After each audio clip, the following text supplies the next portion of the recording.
You probably see guys on YouTube and in magazines and stuff like that all the time. Big flash boats, electric motor sounders, all the gear. You probably think it costs an absolute fortune. You know what, it can do, but there's a cheap way to go about it as well.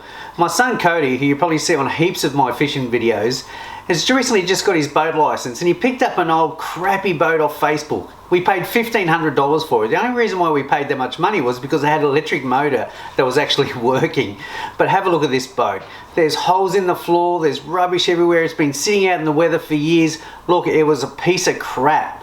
But we bought it home because it had potential. It was an old Savage hull, and the thing we liked about the hull was that the center bench seat was missing, so it was nice and open. So we went to work, started scrubbing up. We scrubbed the trailer, we scrubbed the hull, and we got it to a point where we had something to work with.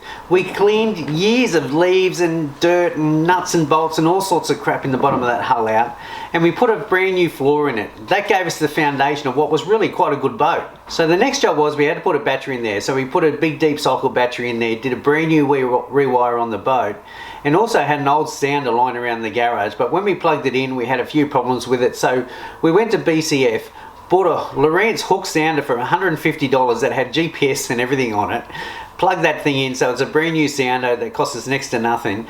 And once it was all done, we put a floor in the back, we put a new fuel tank and everything in it. This whole project cost us under $2,500.